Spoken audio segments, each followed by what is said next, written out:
Hey guys, RedPandaMining here. I am in my house, my crypto mining basement, where you all know I have a bunch of ASICs on this side of the house, and then on the other side I have a bunch of GPUs. But today's video, I just wanted to try a evaporative cooler to see if this would lower the ambient temperatures in this area here, because right now it's about 100 degrees Fahrenheit or 38 degrees Celsius in this general area right now. So I am wanting to try one of these, and I know that I am quite limited in what I want to achieve in terms of cooling, as this is my house and I don't want to drill holes everywhere, cut out big massive holes in the walls to the outside. I would, as much as I would love to do that, my wife would not appreciate that. So anyways, in the meantime, I have 4 of these garage windows that I took out, and I just taped up some filters to it, and that's my intake for now. But right now it's about 89 Fahrenheit intake right now. It's about 30 degrees Celsius, about 90 Fahrenheit outside. So that's the air that's coming in right now. It is a hot day as of recording this video, and tomorrow as well. But looks like the next week or so it shouldn't be too bad. But I'm here to just try out and see if this evaporative cooler will work or not in my current situation without having to make more intakes, cut out my garage door, which I'm willing to do actually in the future, but not now. Like, I still want my house to look like a house, but maybe in the future I can cut out some 4 more intakes to let more airflow through, as that's pretty much my biggest hindrance right now.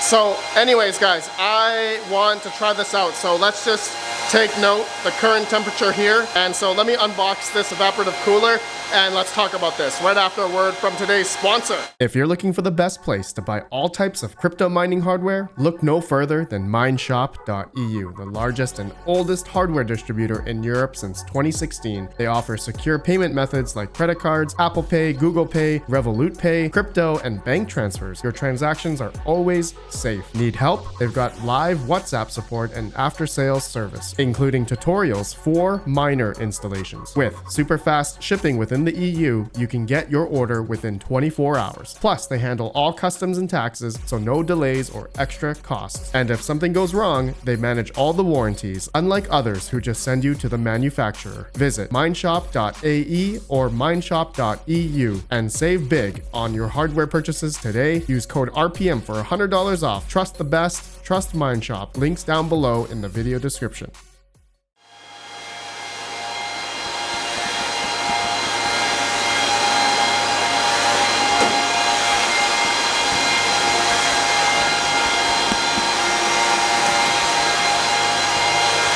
Alright guys, so here's the evaporative cooler that I got. I have absolutely no idea if this is going to work in my situation here, but I got this off Amazon. This is a vague Cree evaporative cooler, or a swamp cooler as some people would call it. And this is the ECO2 model, which uses 145 watts, and also the water tank capacity is about 12 gallons or 45 liters. And the fan that's in front of it on this side here is about apparently 3,000 CFM. So biggest disclaimer actually before I plug this in and go, and this video is not to recommend anyone to use one of these, because humidity plays a big factor with electronics. So anything, and I'm not an expert on this, but I've been reading that anything above 60% humidity is when dampness starts to create on anything. So if the humidity gets above 60 or 65%, according to my thermometers here, then that's going to be dangerous for my ASIC miners. I don't want the humidity to go too high. So that's something to watch out for. And if you're in a humid environment, then a evaporative cooler or swamp cooler is not going to be for you. Okay, it's gonna rust out your computers or mining rigs in my case. So really not that much power according to that 145 watts. I will be seeing if it's gonna use that much power.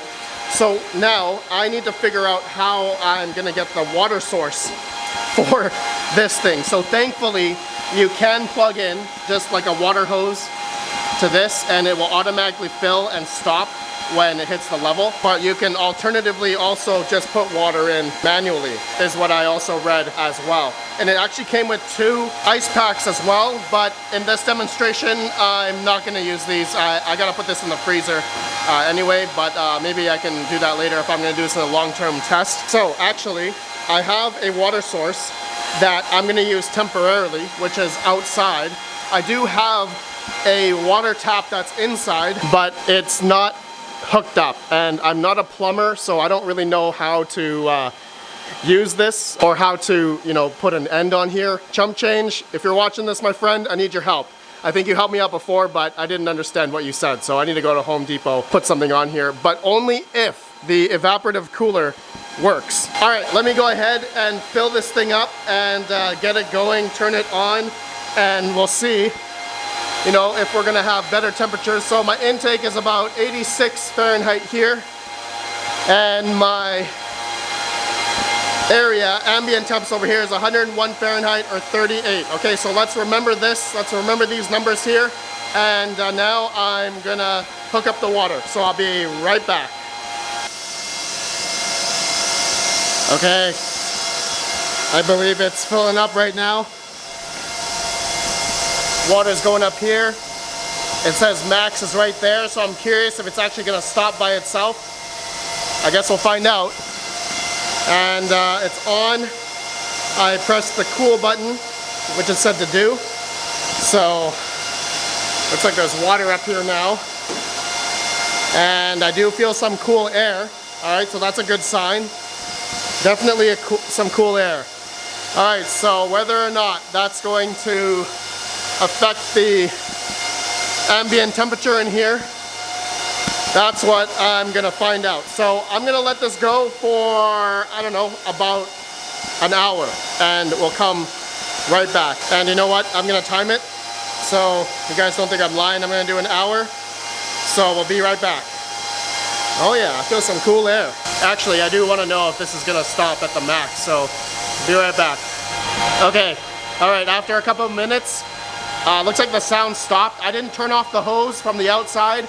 It just stopped automatically at this middle part, so it's not filling anymore. So that's good, right? That's good for people that hook up to this.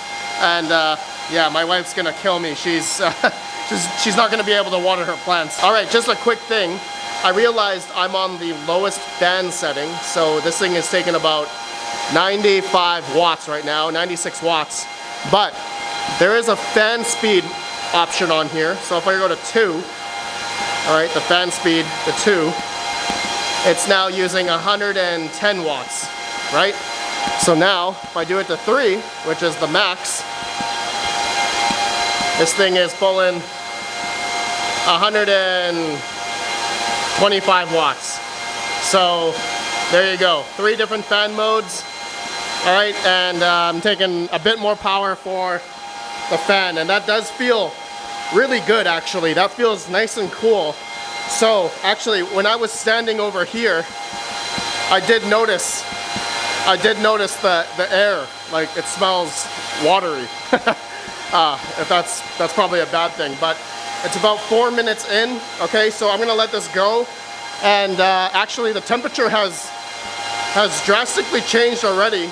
All right, just after about less than 4 or 5 minutes, we've gone down right from 100 to 95, 96 Fahrenheit.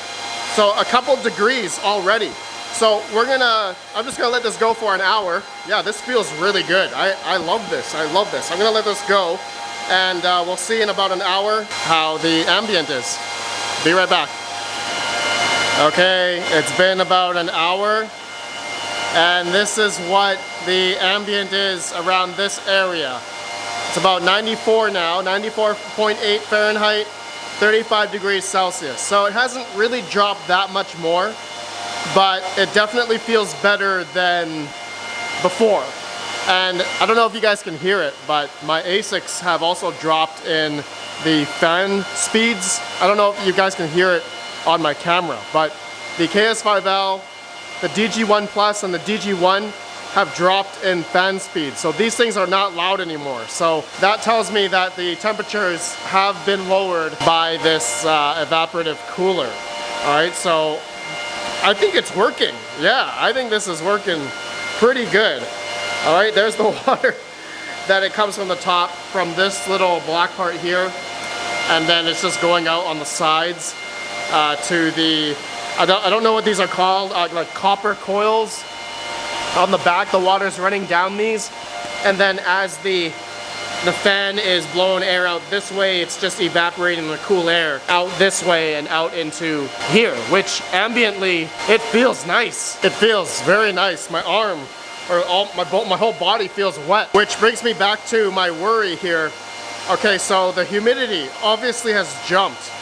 All right, it's not 60, but it says 45 and 40 on these two thermometers here. So, do you guys think my ASICs are gonna rust? Okay, this is something where I was just thinking, like, you know, I'm probably gonna only turn on this evaporative cooler during the hot days, right? During the heat wave days above 30 degrees Celsius or above, you know, 90 to 95 degrees Fahrenheit. This is where I could see this being a positive thing for lowering the ambient temperatures. So, oh, another thing I also tested out was fan speed number 3 actually made the ambient temperature go higher for some reason. So when I had it on number 3, it was going back up to 95.6 degrees Celsius. Now I'm thinking that's because the fan is working more, and I guess maybe the water, it's not evaporating fast enough. So it's not as cool as it was when I'm doing number 2. Like number 2 fan speed, because it was going slower, it feels like the water, or like the air, is a lot more dense. I don't know, it just feels like that. You guys can let me know if that's a thing or not. The slower fan speed pulling out the evaporative cooling a little bit slower, so it feels like it's heavier and cooler going out this way. So yeah, I don't know. That's something I noticed. I don't know if that's true or not, but you guys let me know. I think I am probably gonna keep this, and I was gonna return it to Amazon if it wasn't gonna work, but I have to say it works. I mean, going from like 101 Fahrenheit down to 94, I think is a good thing. I think this works. And I can like noticeably tell the air is a lot cooler. Like it kind of feels like AC, to be honest. It truly does feel like AC, obviously not as cool as AC, but it's definitely cooler than obviously what it was before in here. So yeah, this thing is helping for sure. And yeah, because I just can't expand my my intakes big enough, right, to let more cold air in. It's just, I'm limited. I live in this house and I don't want to cut it up, make bigger holes. So this is my solution. What do you guys think? Did this work? Does it work for you guys? For some of you that have done this before, let me know down in the comments. I think this is pretty cool, an evaporative cooler. But $300? I don't know. I think it's worth it though. Like I said, I'll probably only have this on during the hot days. The other cooler days, I obviously don't need to have this on, and I can just rely on the intake that I have now and the cooler ambient temperatures outside. Okay, you guys let me know your thoughts. I will see you all in the next video. Have a good one. Peace out. Peace out.